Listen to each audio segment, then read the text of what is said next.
Radio Split Ranch. Hello and welcome once again to Radio Split Ranch. It's a monthly visit with the Capital Region's great broadcasters of the past and sometimes present. I'm Warren Garling when I'm not on the radio. Over the 2+ years that I've been interviewing some of the memorable radio and TV personalities we all grew up listening to over the last 60 years or so, I realize that I'm a lucky guy to have become friends with almost every one of these fine folks. And now I've made a new friend who spent just a couple of years in the market back in the late 70s, but had a great long career in our chosen field and, like me, has found new life on the World Wide Web. If you don't recognize his name right away, you might remember his voice and certainly the folks he talks about working with during his time here in the Capital District. Enjoy getting to know the life and times of John Leslie.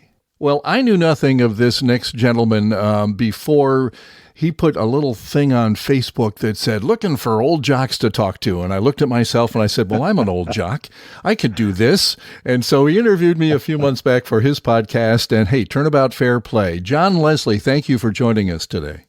Oh, it's my pleasure. I'm interested because I don't remember you from the late 70s, early 80s when you were here in the Capital District. And no offense, but I was running another radio station at the time and I wasn't paying attention to, all the competition. So we'll get into that. But tell me what led you into this crazy business. Well, how young were you when you decided, hey, this might be fun? Oh, Warren, this story is so old and so many people have told the exact same story. Sure.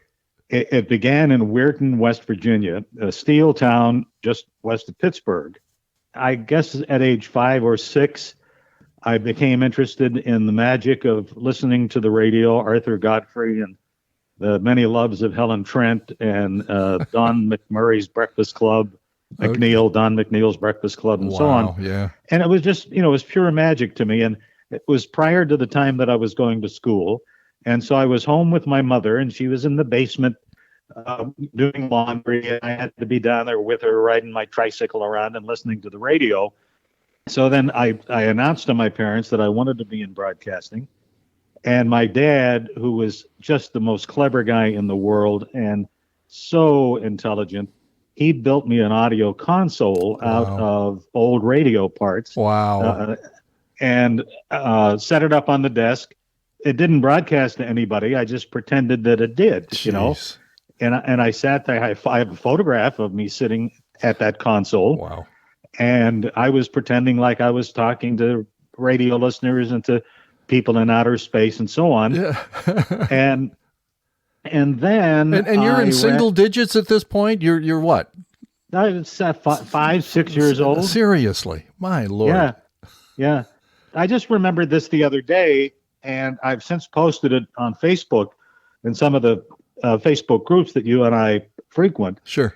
That my dad told me about how during World War II, soldiers in foxholes were not allowed to have radios. Oh. So somebody discovered that if they took a pencil with pencil lead and a pair of earphones, and they hooked one side of the earphones up to the pencil lead and the other side to the razor blade and scratched around on it, that the silicone would act as a diode. Jeez. And they could pick up radio stations. Yeah. And I said, now that's a lot of hooey. Who would ever think of that? And so my dad put a razor blade, an old Gillette Blue Blade, on a board for me, and we got earphones. And I laid on my bed at age 6 and scratched that pencil lead around until I heard. I was beside myself. I'm sure. I heard our hometown radio station through that piece of pencil lead. Amazing. And then I built a little transmitter from parts that I had read somewhere, and I don't know where, but made like a 1-watt transmitter. Cool. And strung a wire out through the backyard. And I was broadcasting to one person. This girl by the name of Jackie up the street. Yeah, I had one of those too. My neighbor Mike, a couple of doors down, he could pick up sometimes when I messed around with the antenna and tried to boost the power and stuff. Yeah. Yeah. And so, my interest was there. We're talking first grade, second grade, and so on. But then I wanted to buy a transistor radio, and, a real honest to goodness radio Sure. that I could listen to, and I didn't have enough money. So my real first name is Jan, Jan, Right. but I used professionally, I used John for a lot of years, 50 to so A few years, yeah. yeah. And so what I did was I got an old cigar box and I wrapped it up and put a slot in the side of it, and I set it on the stairway in our house, and it said Jan's Transistor Radio Fund.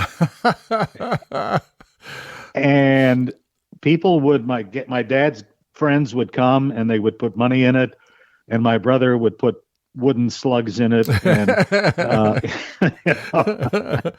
and so finally when I broke it open, there was enough in there for me to buy a Sears Silvertone transistor radio. Oh, wow. And I would sit there and I would listen to WJR in Detroit, WBZ in Boston, to probably not WGY, Okay. but certainly KDKA, WBT in Charlotte, Sure. WOWO in Fort Wayne, All the biggies. WWBA. All the biggies we all listen to at night, especially when, there'd be a skip. Yeah. Yeah, and I would say to myself, Jan, one of these days, that is going to be you. There you go. And so then I started hanging around the radio station in town. I got thrown out. They told me I was messing around and upsetting things. And finally, they said, well, if you're going to be around, you may as well do the Sunday tapes. And before long, I was chief announcer at the radio station. Now, when did this start? When did they actually start paying you for hanging around? I'm guessing it was probably my senior year in high school, so Cool. it would have been 1965. Gotcha. And And what station was this? that was WEIR in Weirton, West Virginia. Now, how do you suppose they got those calls? I can't imagine. How is Weirton spelled? And it went off from there. My dad, of course, being a parent of that era, he was absolutely riveted to the notion that I should go to college. Yes. And it just wasn't in my cards. I went the first semester to West Liberty State College, studying journalism. Mm-hmm. And I was just scared to death that all the dropouts would have the good radio jobs. Boy, oh boy. I'll tell you, you sure you didn't read my book? I swear we are actually absolutely on the same path. I wound up for just a year. Now, did you last the whole year or just one semester? Well, I actually went to classes for one semester, and then the second semester I just went there, dropped my brother off, and turned around and went back to Weirton and hung around the radio There station. There you go. Well, I hung around the college radio station and stopped going to some classes. So after a year, my grade point average, it just said, go back. I'd already been in radio for about 15 months prior to that. And so, Yeah. I did the same thing. I wound up going, when I finally got my first job outside of college, wound up at a job that somebody knocked on the door one day looking for a job there. And it was from my graduating class at college. And he was another area guy, yeah. And I had the job, but he had the associate's degree. So, how'd you think I felt? I felt like, hey, I didn't need the degree. I got the gig. You're still looking, Yeah, So, yeah. yeah. I've never been asked. And I reached, Warren, I reached the highest levels of broadcast professionalism Mm-hmm. during the course of my career. Mm-hmm. I did international negotiations, and nobody has ever said to me, let me see your college degree. There you go. Yeah. It always has been, just the level of performance was what was important, and Exactly. the end product. Yep. But we can't, you cannot say that to a guy who's going to be a doctor. True. That's true. There are certain professions where you have to have a degree. Absolutely. No, I agree. But radio really never was one of those. Now, I do admire the folks that stuck to it and did, 2 or 4 year degrees and wound up in the management side, because they're the guys that made money. And that's why I got out of the business, because I wasn't making any money, where I was in smaller market stations, So I do admire some of those folks that, they took it upon themselves to get some business background. And that's what you need if you're going to get into the management area, I never had, although I did end up in a couple of management positions along the way. That was never my desire. It was never my forte. Sure. I tried to be my best at it, but I didn't like it. And that was, in programming positions. Yeah. When I got into the international division of I'm jumping way ahead. Oh, that's okay. I went through a whole series of smaller radio stations and then went into television news. And there for a while, it appeared that I was going to change paths, that I was going to be a television news guy. There you go. I was really quite good at it. And my bosses all told me how good I was at it. Okay. I didn't mind the notoriety. I enjoyed putting together great feature pieces, and I was on the police beat. And so, there was a lot to be said for that, except anybody who has never worked in television news doesn't know how difficult that is. Oh, yeah. It's really hard work. Yeah, a lot of hours, and once again, depending on where you are, not always the greatest in remuneration. We've had a huge turnover here in the Northeast on local TV stations, on the news departments. We've had anchors that were here for 20 years and then decided, I'm going to do something else. And you know darn well that money was part of it, sure. So let's go back where we were at WEIR. What format was that? What were you doing on the radio after you just ran the tapes for a while and finally got on the air? What were you doing? Well, they put me on mornings right off the bat. Oh, wow. There you go. Yeah. I guess maybe I did a little midday stuff and fill-in stuff, but I was apparently good enough in their eyes that they put me on mornings. Okay. We didn't have a program director. We had a chief announcer, and that was me. For the life of me, I don't know why they made a 17-year-old or 18-year-old the chief announcer, because I didn't have any background for that. But insofar as what we were playing, we wanted to be part of the top 40 crowd because that's when it was happening. Sure. So, the KQV in Pittsburgh and WAMO in Pittsburgh, they were our competition. WAMO was a rhythm and blues soul station. KQV was owned by ABC, and so they were rocking hard. And KDKA, where the whole thing started, they just had access to all the music, and so they had talk and hit songs.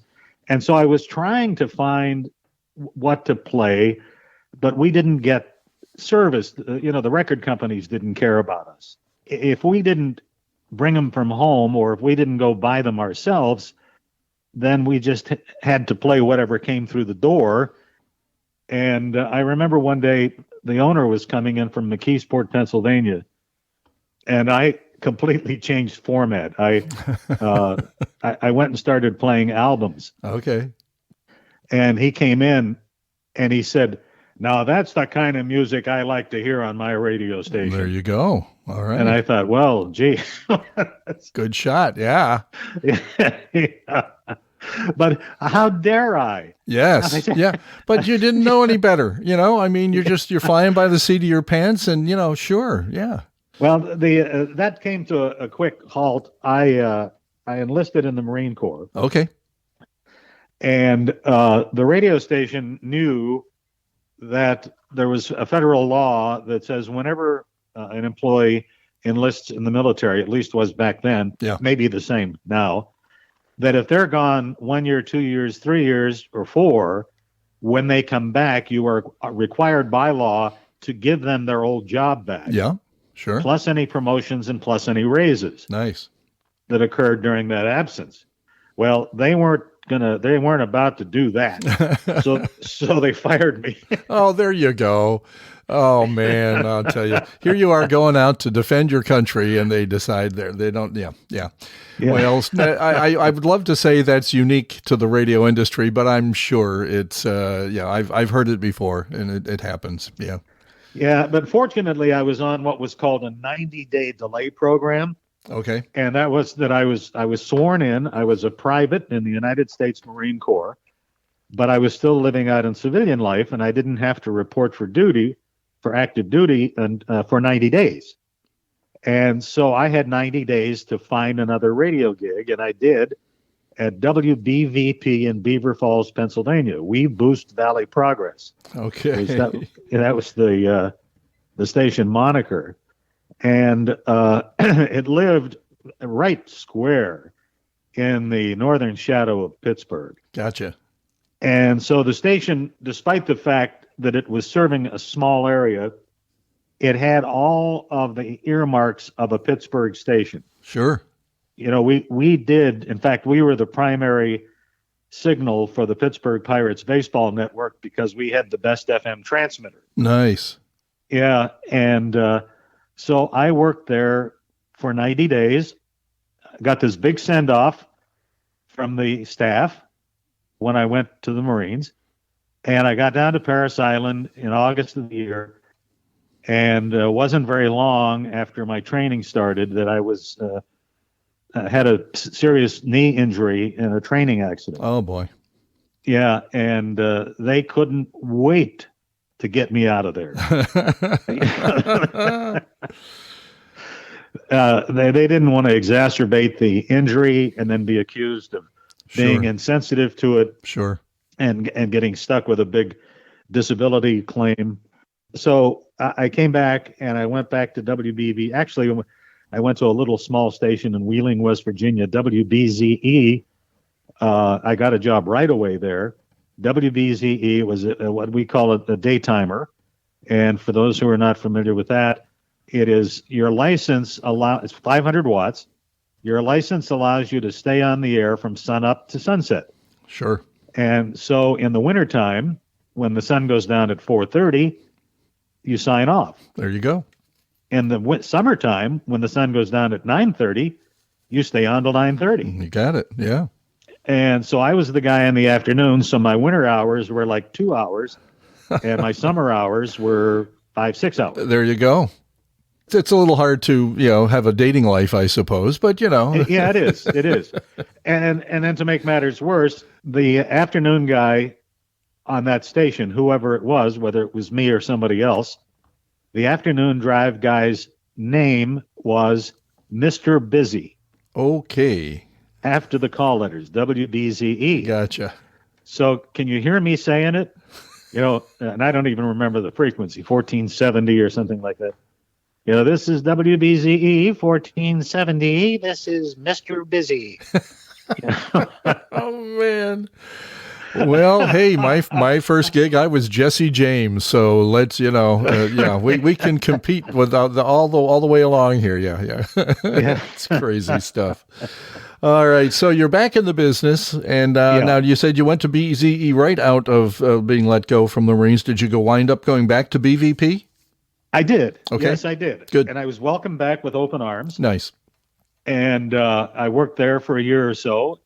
And I was in news primarily at that time. I always thought that I was just going to be a news guy. Yeah.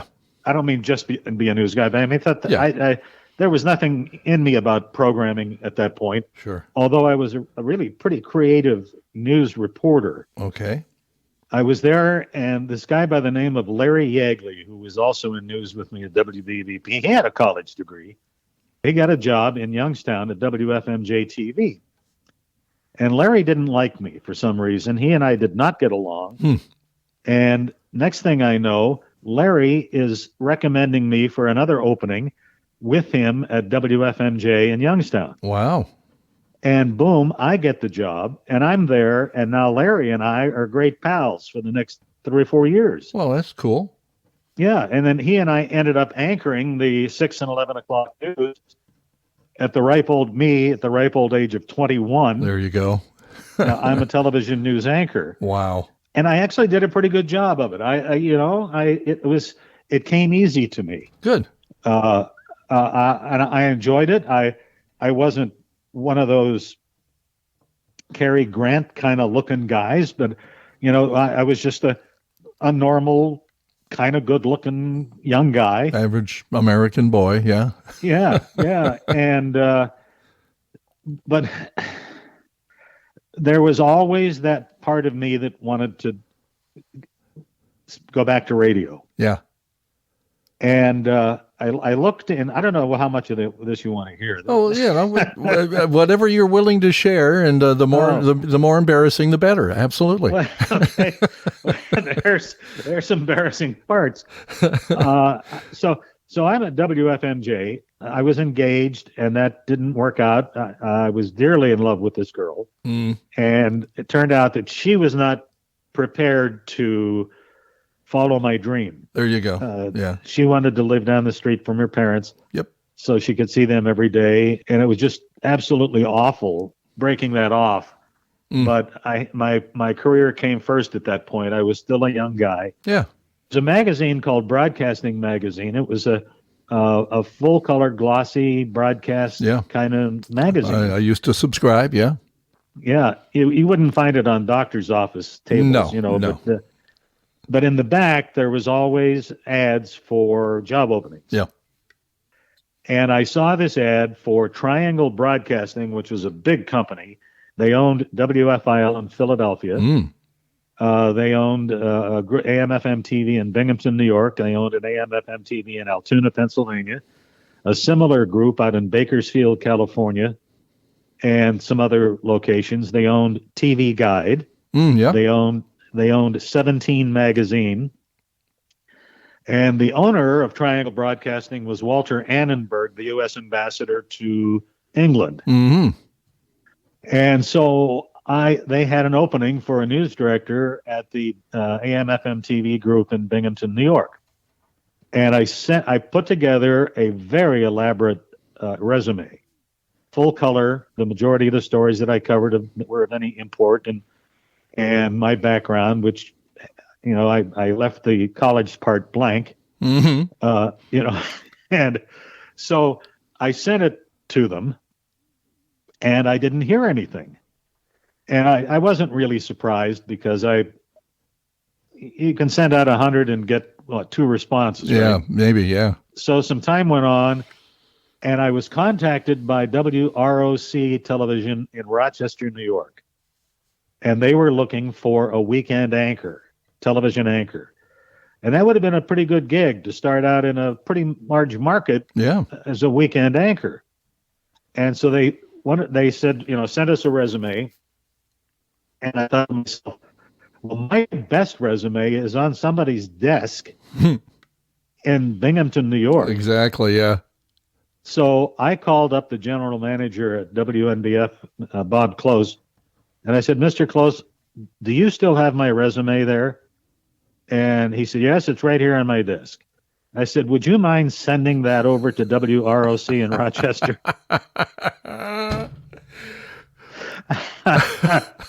I said, I've got a job offer over there, and I don't want to pass it up. Perfect. And he said, no, we're hiring you. Boy, that I don't think I've ever heard that kind of story before. That is something, John. Yeah. And so I went there as news director, and I did that for a while. And then I got a New York State Electric and Gas Corporation. There are nine in the state of New York. There are 9 major utilities: Con Ed, Niagara Mohawk, right, New York State Electric and Gas, and a few others, Rochester Gas and Electric, and so on. Well, New York State Electric and Gas people, the corporate office was right there in Vestal, New York, and they said, hey, we want you on our public relations staff. And I said, I've never done that. I'm a radio guy. And they said, no, well, this is pretty much the same kind of deal. We want you to come and be in our public relations department. So I decided to give it a shot. And so I went And it was for the other 9,000 employees of NYSEG, it's a great job. It's a great, secure job with a good income and insurance and all of that stuff that a lot of times radio doesn't offer. It was terrible for me. It was just torture. Yeah, it was absolute torture. Sure. I would sit in my executive office looking out the window thinking, now what am I going to do? Yeah, exactly. Well, woe is me. So one evening, I got a call from the new general manager of WNBF. Okay. His name is Gary Voss. And Gary said, hey, John, how about coming out to my house tonight? And I said, for what? He said, well, I just want to talk to you about something. So I get out to his house. He's there. The news director of WNBF, the guy who replaced me, is there. The program director is there. The sales manager is there. Wow. In the basement, the family room. And I said, oh, man, what kind of inquisition is this? Yeah. And they said, we want you to come back to WNBF and do the morning show. Nice. And I said, well, I'm a news guy. Until 6 months ago, that's all I've ever done is news. And they said, well, we think that your style, the way you write the news, the way you put personal approach in your news and the way you deliver it, we think that there is a lot of potential for you to be a good morning man. Nice. And I stifled myself. I didn't say, well, I hate my job at NYSEG, but I parlayed that into a pretty good income. There you go. And I said, okay, when do you want me to start? And they said, tomorrow morning. Oh, geez. Yeah, that's the business for you. Yeah, because we were coming into a rating period. There you go. Yeah. And so they took care of. I got a hunch that they had already spoken to NYSEG. Oh, you think so? Oh, interesting. I think so. I think they got me out of my deal there. Yeah. So I went in, Warren. I went in, and it was just like a glove fitting on my hand. Nice. It fit. I got in there, and I just took my news savvy. I applied it to entertainment. And for those in your audience who may not be aware of how ratings work, when in those days, twice a year, they would do an audience survey to see how many people in what age group listened to what radio station. Sure. And they would put out a report. And that's how the sales staff went out and made their money. They could prove that this station had a bigger audience than this one and more women in this one. And so it was a complicated science, but the one set of digits, the one demographic that was the most important, was called 12 plus. And what that meant was not everybody in town, 12 through 64, but of those people who were listening to radio right now. Right. Those are the ones we want. So how many in that group of 12 plus were listening when you were on the air? In most markets, if you get on your morning show, if you get a 4 share, it's okay. They can sell it. If you get a 12, that's pretty good. That's champagne popping time. There you go. If you get into the 20s, that's unheard of. My first rating came back at a 36. Whoa. Wow. And that was the end of WNBF. As soon as that hit the news, the industrial news, I was getting offers from all over the country. And I took an offer at WFDL in Syracuse. And I worked with the greatest staff that had ever been put together. It was one of those deals where they had just cleaned house of everybody, and they were restaffing the whole station, and they brought people in from all over the country. And this was in the 70s, 74, 75. I was part of that team. It was the first time I ever felt that I was surrounded by this magnificent aura of talent. Nice. Everybody. Nice. It was a 24-hour station, and everybody listened to everybody. Yeah. And everybody liked everybody and complimented everybody. There you go. So before long, I'm out in Des Moines doing mornings at a country station, KSO in Des Moines. Now we're in a fairly large market. The KSO morning show, when they brought me out there, had a 9 share of the audience. Okay. And so they stuck me in there. The first sweep came back with a 27 share of the audience. Nice. It's happening. Yeah. Yeah. And so once again, the word gets out. Now I'm down in Kansas City, working at a station in Kansas City doing mornings and beating our head against the wall. It was another country station. And our competitor, WDAF, had dial position and frequency and the signal, and they were just far and away number one in country music. Mm-hmm. And they had the greatest logo, 61 Country. And everybody, that's how even, people on the street say, hey, what do you listen to? We listen to 61 Country. And so, we bit the big one. And I went into the boss and I said, this isn't working out. You're gonna end up canning me because I'm just not getting the numbers, and this just isn't working. So I resigned. I did the smart thing, Sure. I quit a 6-digit figure job, and went to 0. Wow. But fortunately, on that day, I had 3 job offers. Nice. I had one at Huntington, West Virginia, WDAE in Tampa, and WGY in Albany. How about that? Yeah.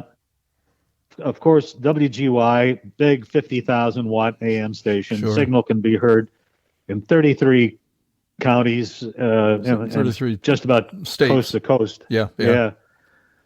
So that was my, what else? Your introduction to the Great Northeast. Yeah. Yeah. And the big time. And I had the greatest program director, Michael Neff. Yeah. I was doing mornings. GY's Christmas Wish. All of that will be presented on December 22nd. Whatever your amount is, give it to us on December 22nd when we broadcast live on the first day of winter out in front of the station here. And when you come down to present your money, we'd love to have school bands come down, maybe the entire French department from Saratoga Springs Junior High School could come down. I got 100 letters from them. I went out to my mailbox the other day, and my mailbox was jammed with thank you letters from the Saratoga Springs Junior High School French classes. Thank you for taking the time to write, and I enjoyed myself the call to the Saratoga restaurant in Paris and to the audience. We will share with you the menu when it arrives.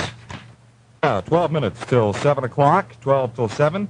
And if you don't have anything to do, I want you to sit down with a pencil and keep track of the lyrics of this song. Write them as they're sung by Ricky Lee Jones, Chucky's in Love. 8 minutes till 7 o'clock at 81 WGY. I'm John Leslie. Where's our temperature here? 40 degrees outside. Partly cloudy sky. Supposed to get up to 45, maybe 50 degrees this day. Going to be windy today. It's becoming partly sunny later.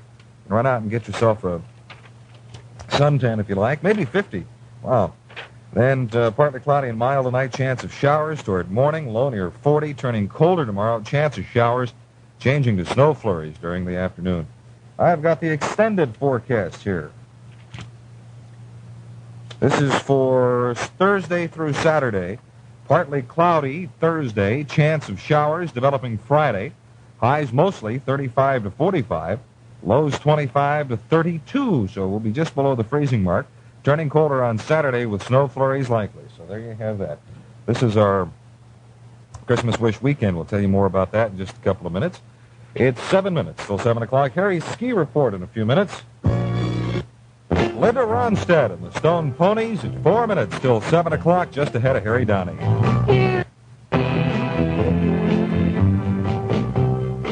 I've always liked the way Linda Ronstadt sings, even back when she did that very first song. The different drum song from the Stone Ponies at 81 WGY. 40 degrees outside. 2 minutes till 7 o'clock, and Harry Downey is here with his ski report. Good morning, Harry. Good morning. Egan. That's Magnet and Steel, the name of that song. From 81 WGY, it's 14 past 7 o'clock in the morning. John Leslie is my name. 40 degrees outside. I've got a couple of things here that I find very, very interesting that I want to share with you in just a moment.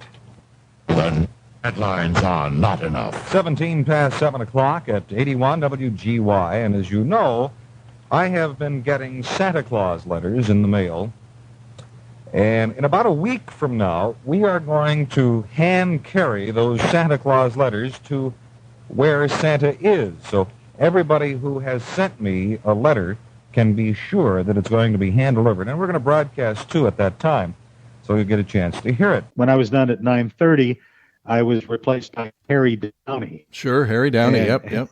Yeah, Harry had been around. He worked at WNEW New York and WTIC in Hartford for a lot of years. And then he was on for a very short time. He was on from like 9:30 till noon or 11:30. Yeah. Who was on after Harry? There was a big commitment to news. Yes. And there was a half-hour news block. Yep. Dick Beach, Jack Arneke were a couple of the names that were doing radio. Sure. The TV guys never did much over on. None of the anchors did any radio. They were strictly Ernie Tatro and Right. those guys were getting ready for their TV news shows. Then Ellie Pankin Oh, yeah. came on after, and she did a women's kind of a thing. I'm not sure exactly that I can remember what all she did. I didn't listen to her typically because I was either doing production at that time or was gone. And probably taking an afternoon nap since you were doing mornings. Yeah, hanging around. I was a member of the Buchendall Fire Department. Oh, good for you. And that's been my avocation my whole life. I've been in the Volunteer Fire Rescue Service. Well, good for you. Excellent. And so I'd go hang around. My wife was at work, and so we'd go hang around the fire station. Then I'd go home, take a nap.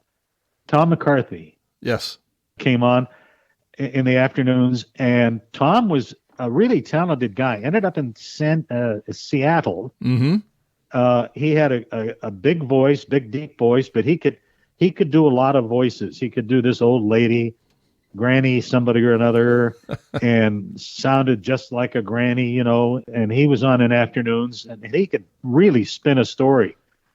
After Tom was on, there was another news block, Al Lombardo on sports, and some more news. And then it got to be 6 or 7 o'clock, and Bill Miller Sure.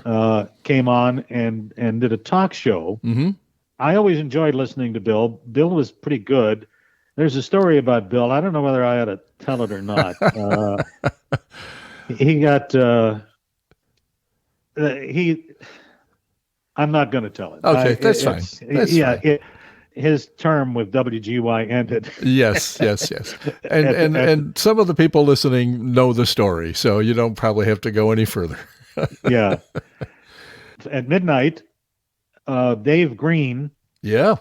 did a trivia, not Trivial Pursuit, but a trivia game. Sure. Where people would earn points, and he would be on until 5:30 in the morning doing this trivia thing. Yep. And that nighttime signal had to yeah. get out, Oh, yeah. you know. Half the country, at least. Yeah. Yeah. And so I would come in at 5:30 and I would see Dave. And I remember one Christmas, I came in and he handed me a Christmas package and he said, "You're the only person that I see all day long." And he said, "So I wanted to give you a Christmas gift." He says, "It's just some cologne, but it's a Christmas gift." That's nice. There you go. Yeah. And you Yeah. should always smell good on radio. I always found. Yeah. Absolutely. Yeah, I've worked with guys that didn't. True. So Well, GY was good for you. You felt at home and were having a good time. Oh, I could have been there forever. I have received hundreds and hundreds and hundreds of Santa Claus letters, and many of them I have shared with you on the air here. I want to acknowledge particularly the classes, the classrooms who have had class projects sending Santa Claus letters in. I got a package from Ichabod Crane Central School. On my notes here, I have 8th grade. I did these notes yesterday, and I can't remember whether it was if I made a mistake or what, but it doesn't seem to me like the 8th grade at Ichabod Crane Central School would send me Santa Claus letters. Perhaps they did. 1st grade at Middleburg Elementary, Mrs. Beechcraft's kindergarten at Salem Central School in Salem. It was a class project. Third grade, Mrs. Snap's third grade at Waterford Half Moon Elementary School. These are all class projects. Mrs. Hatch's second grade class in Granville. Dorset Elementary School in Dorset, Vermont. And Miss Hecht's second grade class at Dorset School, also in Dorset, Vermont. Sacred Heart School in Troy. Mrs. Kolpack's second grade class at Pine Grove School in Schenectady. I got a package of letters from a school in Fonda with no specifics on it, and I couldn't really make out the writing on this other one, but it looked like Roessleville School. Russellville School. Those were some of the classes that sat down, and the entire class sent a Santa Claus letter to WGY, and I'm going to take it there. Okay, now, part number 2 of this little special edition of Santa Claus-y stuff here this morning. Again, as you know, I've been receiving these letters, and they've been coming from all over the great Northeast. And they have all, without exception, been addressed specifically to Santa Claus, care of John Leslie, WGY, Schenectady, 12309. I received a letter in the mail about 3 days ago addressed to Santa Claus, North Pole, World, 12345. And somewhere along the line, somebody at the Postal Service put it in my mailbag so that this letter will go directly to Santa Claus in our mailbag. And it comes to us from Ryan Burgess, Maryland Lane, Redlands, California. Dear Santa, I love you a lot, Santa. I'm sorry I didn't come to the parade. Me and my sister were worried about you, and we really wanted to come. I hope we'll give you a joyful week and a Merry Christmas, dear Santa. I hope you'll get a lot of letters from people. My father and mother want to have a Merry Christmas. I love you, Santa Claus. From Ryan. The guy that replaced me, what was his name? And was there for like 20 years. Oh, Don Weeks, yeah, Don absolutely. Weeks, yeah. Okay. I could have been there as long as Don Weeks was there. My numbers were huge. Good. I was the 21st highest rated morning show in the country Very nice. when I was on WGY. Yeah. After a period of time,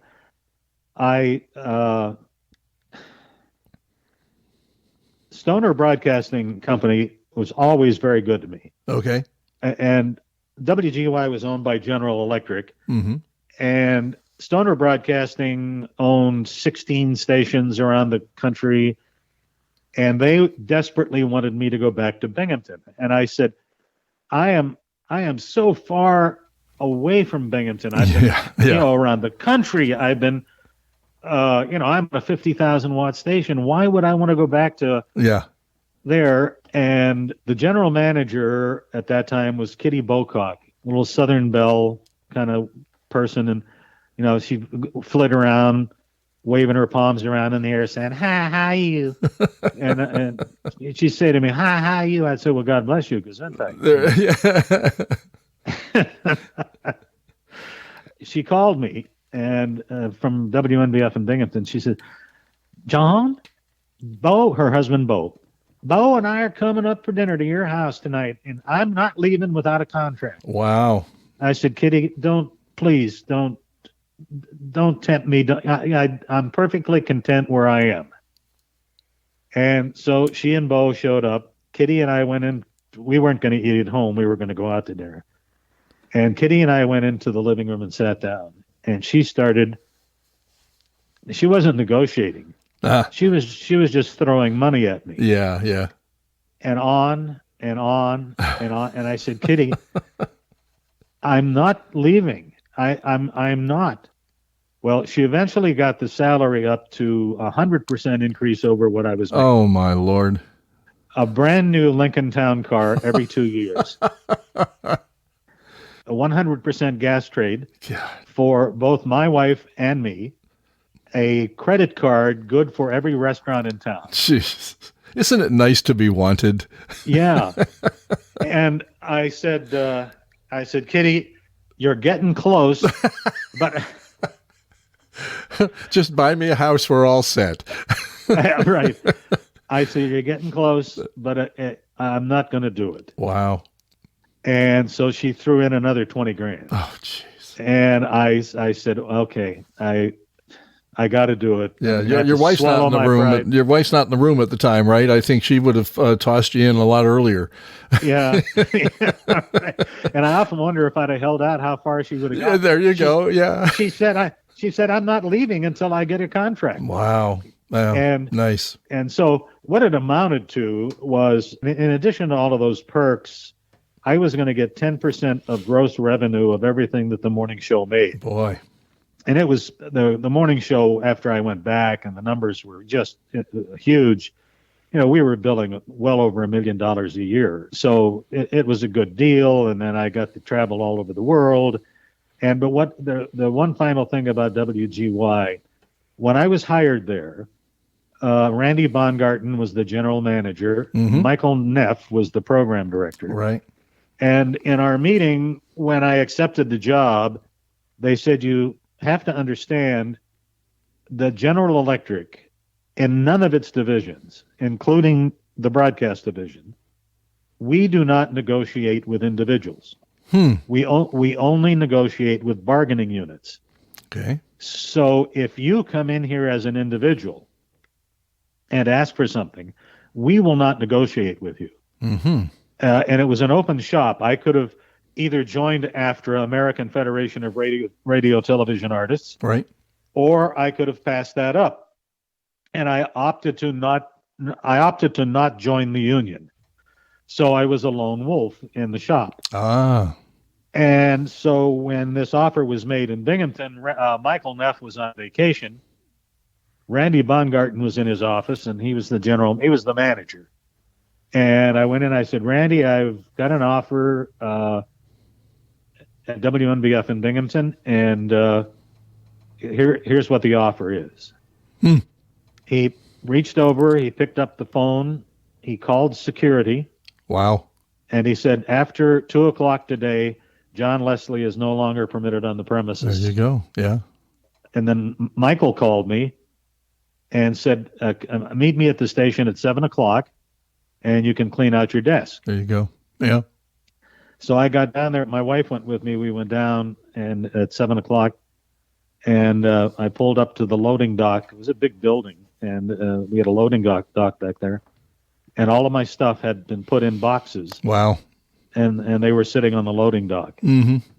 And I thought, man, this is like a tornado. Yeah, I mean, yeah. Yeah. I'm spinning around. So now it gets to be 11 o'clock TV news, and that's the lead story. John Leslie, famed WGY morning show host, is leaving. Wow. So they just sealed it. I mean, Yeah. Yeah. That was it. Yeah. No. Yep. That's it. That sounds like the business to me. yeah. So I went back to WNBF, was very successful there for quite a number of years. And then, as is happening all through our industry, there was sales and consolidations, and Stoner Broadcasting consolidated with a New England group called Atlantic Radio. And I knew at the time of joint ownership that they were not going to continue to pay me the money that I was used to making Sure. for 15 years. Yeah. So in another brilliant move, I quit.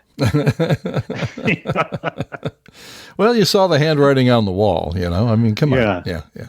Yeah, but fortunately, I landed on my feet. A business partner and I started a consulting company, and not a consulting company, but a seminar company for radio stations all across the country.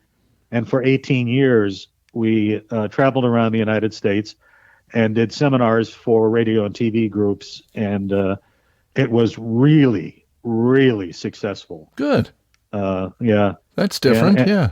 Yeah, and I got to do all the commercials, announcing that we were going to be in wherever, Little Rock, Sure. Arkansas, or Sure. Seattle, So you got your announcing fix in there too, you know? Yeah.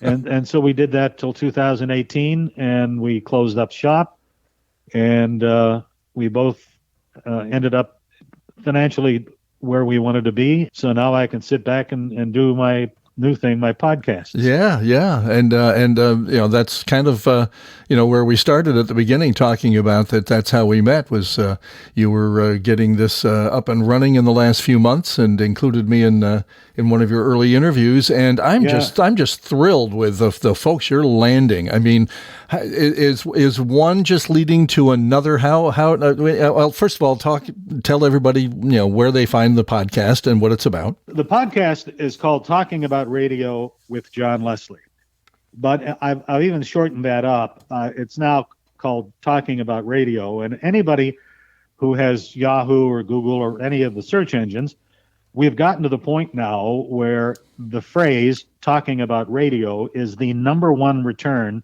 in every search engine. Nice.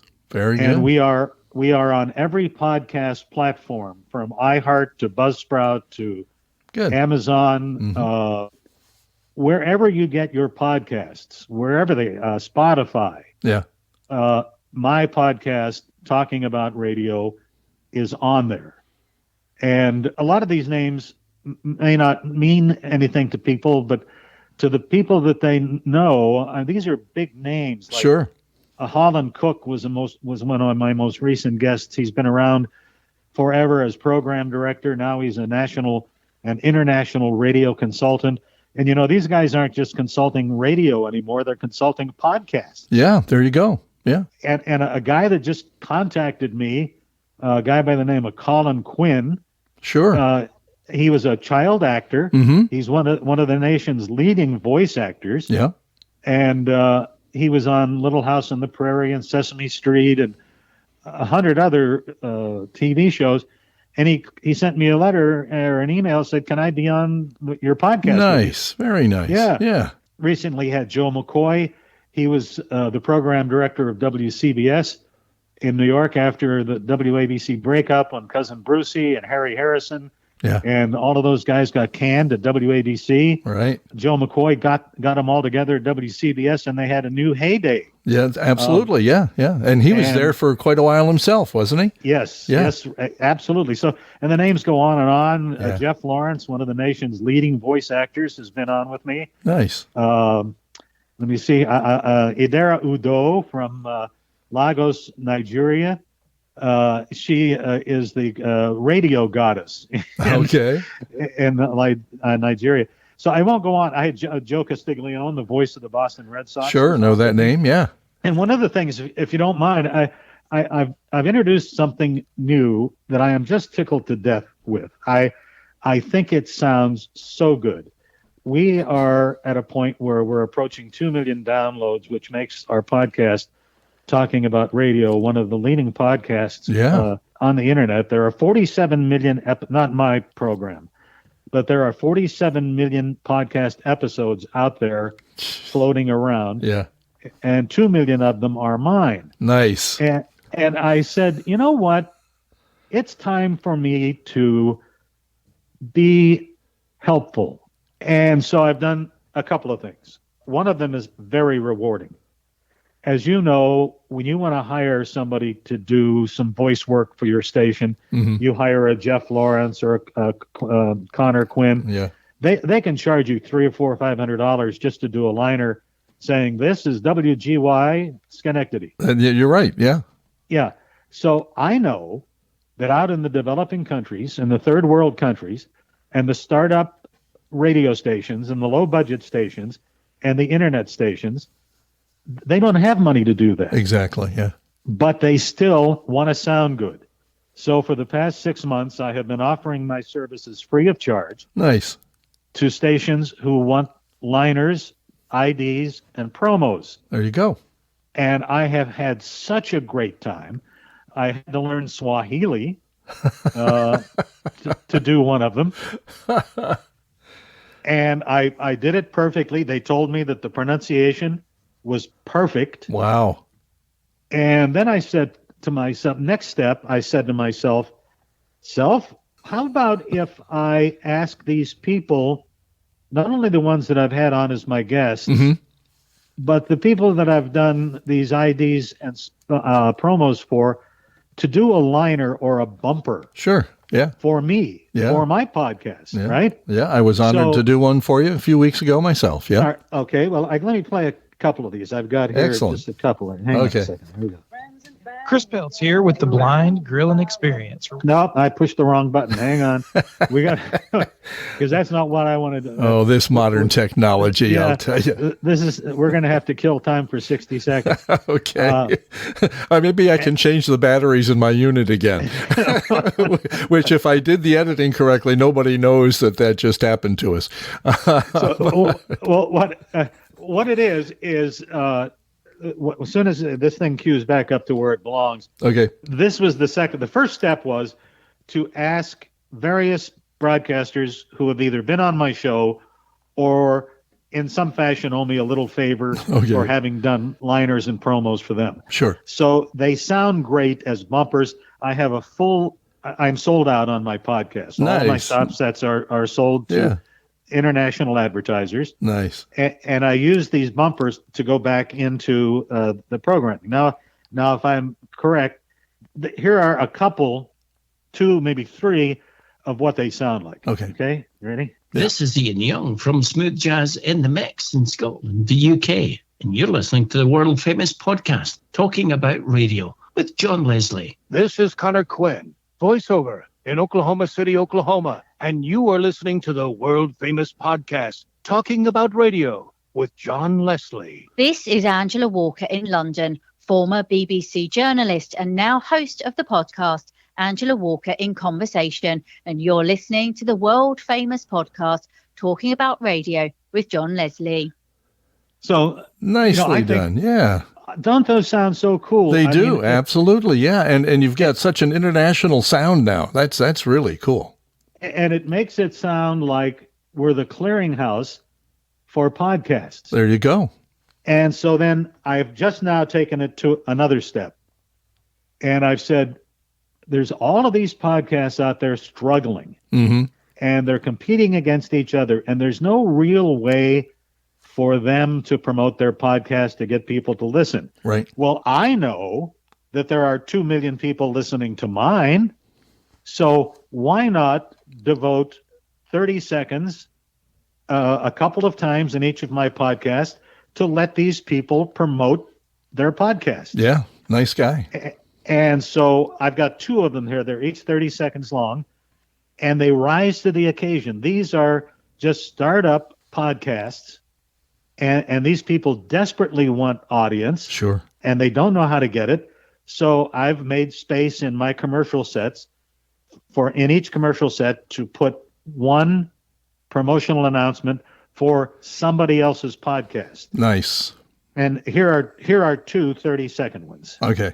Chris Peltz here with the Blind Grilling Experience, where we talk all things cooking, grilling, and barbecue, tips, tricks, and techniques for the blind and visually impaired, all things accessible technology centered around food. If you like brisket and breads, you like pizzas and pies, folks, we will leave you hungry and wanting more. Check out the Blind Grilling Experience on your favorite podcast app or visit our website at blindgrilling.com. Have you ever wondered what it's like to be buried in an avalanche? Weird foreign feeling of despair. Or how it feels to crash a skydive? I remember feeling my body hit the ground. These are the stories you'll hear on the podcast called What Was That Like? True stories told by the actual person who went through it. And you'll hear actual 911 calls. 911, there's a man at my back door trying to get in. Search for What Was That Like on any podcast app or at whatwasthatlike.com. Aren't those so that's terrific. super? It's a great idea. Yeah. And especially since some of these, once again, like mine, we're kind of narrow casting. Yeah. We're back to, going after a specific audience. And you've got these guys that just need, to expand that audience a little bit with their niche. And that's tremendous. Great job. those make me want to listen to their podcast. There you go. Absolutely. Yeah, yeah. Because, hey, when I'm grilling, I feel like I'm blind. So,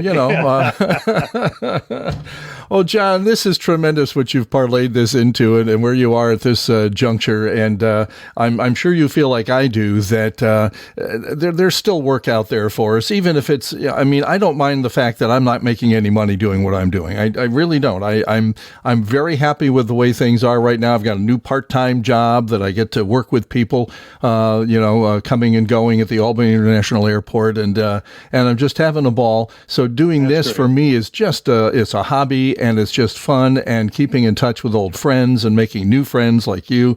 And so what podcasting has done for the old guys that can't be on the radio anymore, it's just kind of crazy.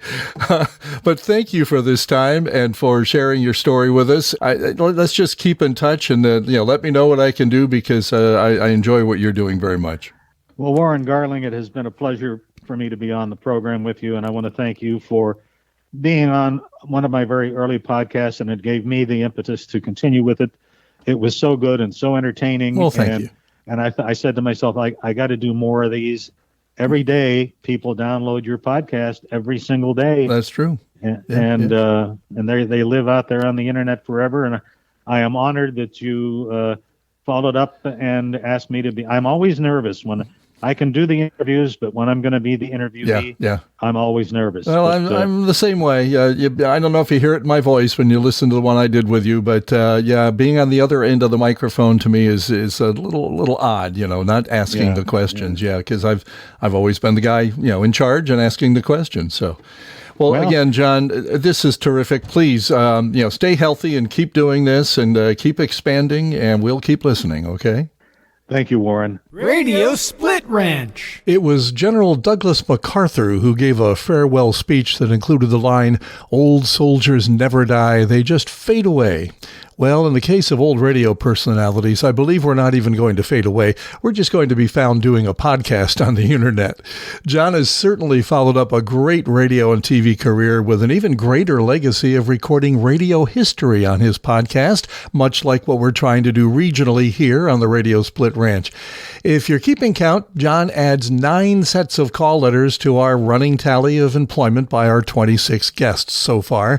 Our total is now 263 stations represented by all our interviewees. As always, we're looking for your comments and suggestions for future podcasts. Drop me a private message at wgarling@aol.com or make a comment for all to see on the Radio Split Ranch Facebook page or our podcast host site, podbean.com. And if you've recently picked up a copy of my memoir, I'll have to ask my mom about how I got into this crazy business called radio at the ripe old age of 16, you can write a review at amazon.com where you buy the book or audible.com where you can get the audiobook. Well, I've got just a couple more interviews to record for the special podcast I'm working on, marking the 50th anniversary of FM Country WGNA. That's where I worked for some 12 years, starting on the day they signed on. I'll be posting the finished product on the actual anniversary of the day programming started on WGNA back in 1973. December 10th. You're going to hear interviews with 4 of the 5 original jocks, plus old air checks from the early days of the country powerhouse that is still playing country music to this day. In the meantime, we're going to close the podcast, as we usually do, with an old air check of mine. Well, they're kind of all old, aren't they? While I never worked a regular shift on WGY like this month's guest did, I made quite a few appearances on 810 over the years, thanks mostly to my old friend and still a weekend air personality on WGY, Joe Gallagher. I used to make time on Saturday mornings between voice tracking my weekend shift at sister station WTRY and doing production for all the stations in the Clear Channel cluster here in Albany, to sit for a few minutes with with Joe just to shoot the breeze. He and I did this together, believe it or not, for more than 20 years, and I managed to record a few of these for posterity. This one goes back about 9 years to November 30th, 2014, and includes talk about my college days in Boston at a school also attended by newsman Jim Gagliardi, who you'll hear here. We do lots of name-dropping about other WGY air personalities and news people of the day, and you'll get a kick out of it, I hope.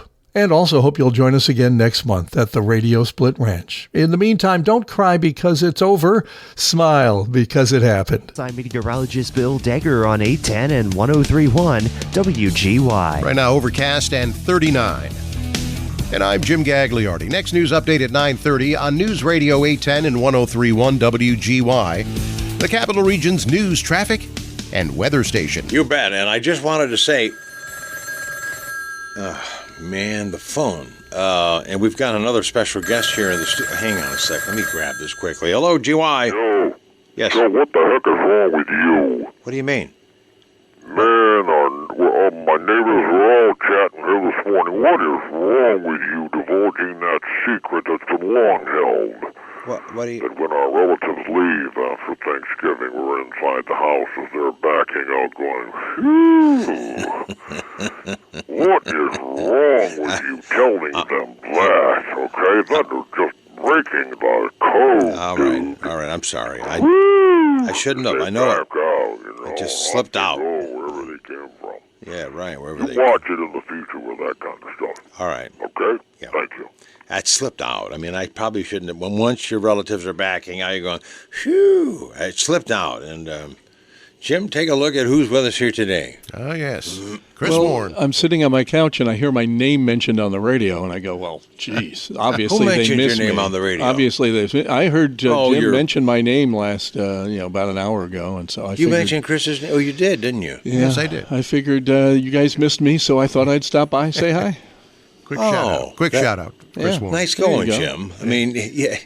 No, Chris, it's good to see. Minding my own business. Minding your own business, and you hear your old chum from the same college. Yeah. He's when you're not around, he talks about him getting the 2.2 and you flubbing out of there. You didn't make it. And I didn't even stick around for the second year. He brings it up, though, and I try to push it down to keep. We don't want to well, keep see, it's a warning for children, for kids. Warning. Yes, right. Get better grades in school and stay in school. That's the warning. Or you wind up on the radio. By the way, Chris, you're on a Graham shout-out page from a couple of years ago. I may want to pop on that because I've got some people that are, want to know what I'm doing. And sure. And there's one person I think I want to reach out to as well.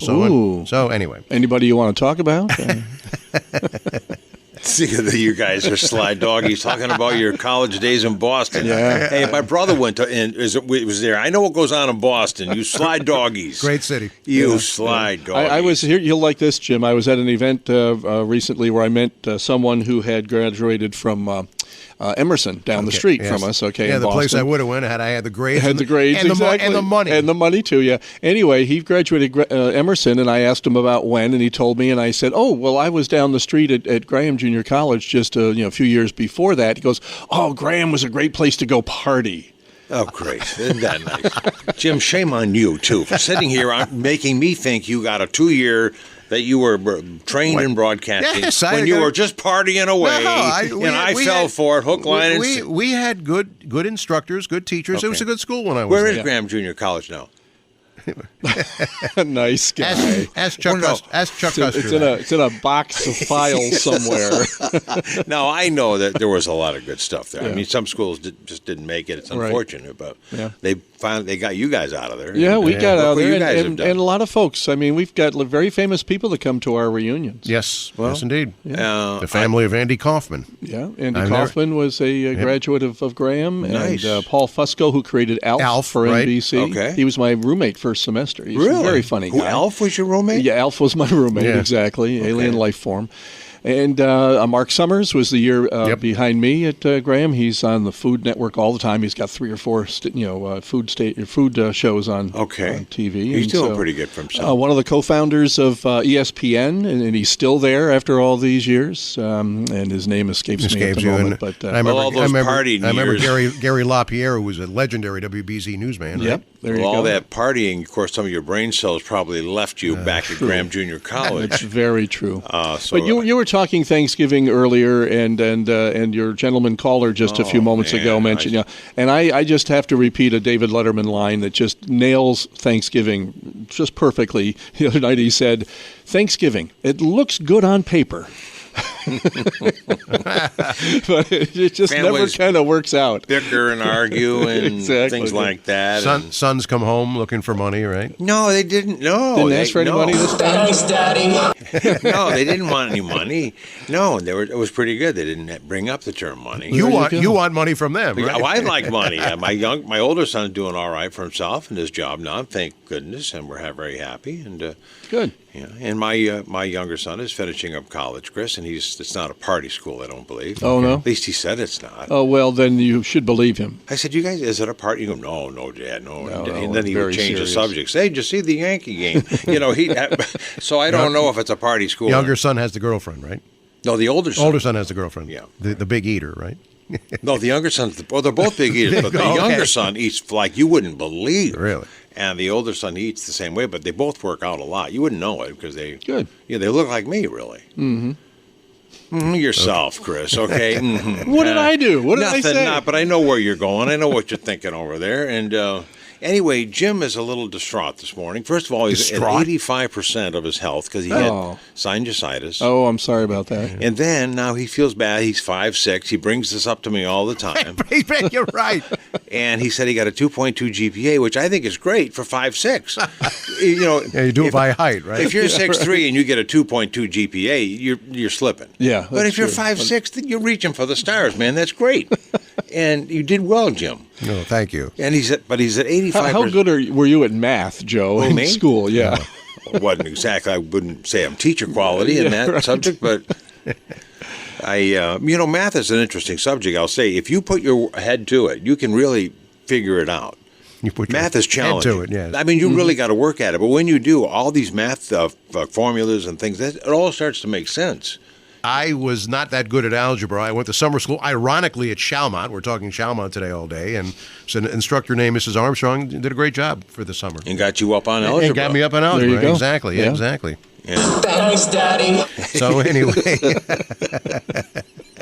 Oh, my God. Well, anyway, Chris, you were in Cape Cod for the Thanksgiving? Yeah. How was the weather there by the ocean? Wet rather than white, yes, we were very happy to say. Oh, I see. Wet rather. Yeah, that's right. That storm pretty much deposited rain in Rhode Island, the Cape. A little bit of snow Boston, Wednesday morning going across the Berkshires, and then it turned into rain as we got south toward the Cape, and it was just wet and windy. Well, my wife and I were in Kennebunkport last weekend. Ah. And I think it was last weekend. But anyway, it was the ocean. It's cold. No, was it 2 weekends ago or last Maybe 2 weekends ago. Yeah, that's when Tread was in for you, right? Right, Tread. Okay. We were down on the beach, and we saw a lot of people with their dogs. It's very cold. They're all bundled up, but the dog's chasing balls and bones and whatever, and somebody been running in the water to get them. Wow. And we thought it was pretty cold, but they were just like, I guess people who live there adapt to that. I guess. So, Graham Junior College. Anyway, anything else you guys have that might be of any interest? You mean this has been interesting? Well, no, I hope so. I'm nice knowing that there are some people who came out of Graham who were successful. I heard that. Yeah, we had one here. Remember, we had Hank Nevins was here for a good long that's time. true, Remember? yeah. From Western New York. Okay, Hank Nevins from the Buffalo area. Yep, exactly. Yep. Yeah, Great guy. Absolutely, one of my best bosses. Yeah, I really. enjoyed working That's for nice him. to know. I'd never met him. His name was brought up many times. And was here when the river started. 995. You must have crossed paths. Huh? You must have crossed paths because over when we were in Washington, I was on for Hank a couple mornings during the week. His audition tape was in the desk where mine was. Oh, I see. This is really? going back. Okay. So, Anyway, but I never met him. But I'm glad to know he's Nice a guy. Nice guy from Buffalo. He's probably back that way now. He is, Yes, actually. He was on the radio last I heard. Still Really? in Buffalo. Yeah. Okay, that's good. That's great. Buffalo's a nice area. Unfortunately, they got a lot of snow there. They get a bad rep out there for the kind of snow Yeah. they get. Yeah, Well, they do. They got the stadium clear. They're playing today. There you go. Okay, well, I'm going to have to take a break here. And Jim, I don't know if you want to stick around, but Chris, you want to stick around for a few minutes? We got nothing going here right now. Don't you have Babe? Don't you have Babe Dager on? He's coming up in just a moment. Okay. But after 9:30, we're very happy to replay an interview from yesterday. Major Stephen Cousineau, who's with the 139th Air Wing of the 109th over at Stratton. He's a navigator on a C-130. Oh, wow. Cool. Yeah, it's really cool. I mean, they go to Greenland, Antarctica. He's been to Afghanistan. They even went to Buffalo to help dig out Buffalo. I mean, these guys are going great guns, men and women of the 109th. So good interview, good enough to repeat. To obviously. repeat it, yes, Yeah. today. So we're happy to do that. But Nice. if you want to stick around, we got nothing until then. So if you Sure, I'll hang out. Jim, even you can stick around if you'd like, but you're at 85%. We don't want Yeah, that. that's true. I had a management idea to give Jim only get paid 85%. Very smart. I'm trying to get my way into management. Yeah. But Jim's mad now at Yeah. me, so I don't know. Who knows? But Base your pay on your health. There you go. well, right. I mean, you got a cold. You're not at 100%. So all right. It's Well, a anyway. sinus condition, not a cold. Well, all right, but still, Jim, we're in management, we don't want to hear about it. But I'm not in management, but I would love to be. Okay, so you're not in management, so you do want to hear about it. They don't want me in management. They don't want you in management. But anyway, we'll take a break and we'll come right back, okay? It's 9:18 WGY. The forecast for people who are leaving and those coming back this way, coming up in just a moment. They're the future of the country. Get them to school safely. Traffic on the 10s. Mornings, 8:10 and 103.1 WGY. All in all, not too bad considering where we've been through most of November to have temperatures in the 40s throughout much of the 5-day forecast. So what's a meteorologist do in the afternoon? Do you look out the window from home wondering what the weather's like? You know what? Every now and then I'll get an inkling to see how my forecasts are doing. I'll pull it up on my phone or look out the window. Mm-hmm. Usually I just take a nap and watch football. Your wife probably goes, your forecast, Bill, didn't work out the way you wanted it. Oh yeah, if I ever get the forecast wrong, she usually is the first to tell me. Hey, listen, will you be around next weekend? I will be. Good, we'll look forward to that. Have a great week.'ll see you then. See you then, Joe. Take care. Bill Dagger, also known as B-Dog. I'm G-Dog, and... W-Dog doesn't work. You mean C-Dog? Or would it be C-Dog? C-Dog, I'm sorry, yeah. yeah. But Okay, that's- C-Dog would be okay. Well, C-Dog, we're calling Chuck C-Dog and Except- Kelly okay. K-Dog. We're trying to get all the right. young hipsters. Okay. But Chuck and Kelly, I mentioned earlier about this Mr. Lonely. There's no more loneliness because of these online dating services. But Chuck and Kelly met on an online co-host service. Did you know that? I did not know Oh, that. yeah, that's how they came to be together, Chuck and Kelly. And Chuck didn't want to do it all by himself. Yeah, you sure. know, and he figured he'd get a little helper in there. Little did he know that. Now I'm sitting in where Kelly normally This sits. is where I believe so. I Is it actually perfumey in there? Believe it or not, I actually met Kelly for the first time a couple of weeks ago. You met her? Yeah.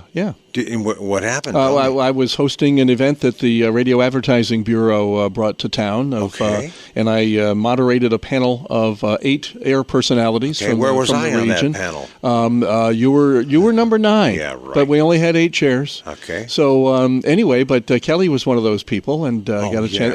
And sitting right behind her on the panel was this guy named Roger Weiland. And I asked if they knew each other, and it was fun. Is he on Sesame Street? No, I'm confused. No, he's actually her husband. In real life. Is that so? Yeah. Then that explains that. So it was a fun day, and I got a chance to finally meet her. And I saw them smooching in the studio one day. And I And you what wondered? the heck is going on? Anyway, okay, so they're married. All right. Yes. Okay, fine. That's very nice. As a matter of fact, Chuck and Kelly will join us at our breakfast with Santa at the Curtis Lumber. That's for coming Christmas up in Wish. a couple of weeks. Yeah, December 13th, and they'll be there. And, I should bring my granddaughter up. You That'd be should fun. bring your granddaughter because there's a lot of folks who bring their kids and grandkids, and for $5 you get breakfast. Then you can $5 a piece. You get breakfast, and it's really a great breakfast. You get to meet Santa, talk to Santa and Mrs. Claus. Wow! And of course I'm there. And of then, course. And then there's Chuck and Kelly too. I mean, I'm not going to go crazy promoting them right now because. Right. But anyway, yeah, that's all for Christmas Wish. Every penny in goes right back out. And Curtis Lumber is a great partner. They are terrific. Work Absolutely. so diligently to raise money for the kids, and we're very proud of that. You can go online, WGY.com, get any Curtis, get the locations, and stop by at any time, make a donation for Christmas Wish. So, Chris, your plans... for what? For the rest of today? If your last name was Miss, still. Do you know you'd be Chris Miss? You should change your name around the holidays, but... Instead of Chris Warren, I hadn't Chris thought about Miss. that. Chris Miss. I like that. So what are your plans? I'm sorry, I didn't catch you. For the rest of today? Yeah. Not driving anywhere. Okay. Except home from here. Oh, you're a giant football fan, right? So, yes, but we don't admit that too often in a season like this. Oh, 3-7, right? Thanks, yeah. Oh, I'm sorry. I shouldn't have... What am I thinking? Yeah, they're not having the best year. Yeah. Okay, but they're doing better than the Jets. True. And the Bills are playing today, too. They're going to play Cleveland. Mm-hmm. So the Giants are playing. It's too many teams. How can anybody keep track of all of this stuff? It used to be a lot less teams. Yes, true. And a lot less games. There's teams. And a lot less nights and days you could see them on TV. Yeah, they used to be like on Saturday, from what an older friend of mine said, on Saturday there'd be like 1 or 2 college games, and on Sunday 1 and then maybe 2 football games. So they came up with an idea to have a Monday night game just to give people a little more. Right. And then something happened. They went haywire, and now they're on 7 nights a week. You can't get rid of the stuff. Yeah. But okay, so Chris, I'm happy you stopped by today. Thanks for having me. I appreciate it. So you're going back on your sofa now and listen to more radio. Yeah, oh, sure, absolutely. I'll be listening to you. And you'll be back on our sister station probably after Christmas. After all the Christmas music has found its way out your radio speakers, I will then once again rejoin the fun on Oldies 98.3. Yeah. All right. Well, Chris, stop by anytime. And thanks, Joe. Hope you have I hope you had a great Thanksgiving. And Thank you. Merry, if I don't see you, Merry Christmas. Happy New Year, and it's Happy St. Patrick's Day. Well, you'll be back. I'll be back before then. Okay. Yeah. All right, Happy 4th of July, too. But there's Jim back again now, too. Your party friend from Graham Jr. John Craig sent you an email. He did? Yeah, check it out. How do I know? How did you know he sent me an email? What are you doing? Are you in the NSA now? No. Why, you little... Of course, we gave him a plug for his bowling show at 10 o'clock on My 4. Joe, you got to watch what you say. Anybody could be listening. I guess so, but John Craig is looking... He wants to hear his name, okay? Oh, sure he does. He's, John Craig. John Craig. Bowling, okay? Article in the newspaper, okay? And he's mad at not Jim Gagliardi, but Reed Shepherd. They played a trick on one another, and we can get into that later. I got to take a break. Okay. But Chris, back to you now. John Craig took over from Chris right away. Jim, you pushed John in there. John has got to wait now. Chris, thank you very much. Well, thank you, sir. Do you have a bowling show or anything that we can... No, I don't. No, good. And you don't want to watch me bowl. Okay, no. I'm sure we don't. But anyway, thank you for being here, and we'll talk to you soon. I hope so. All right. It's a 9:28 from WGY. Don't just drive to work. Arrive informed. Traffic on the 10s and the news of the day. Mornings 8:10 and 103.1 WGY.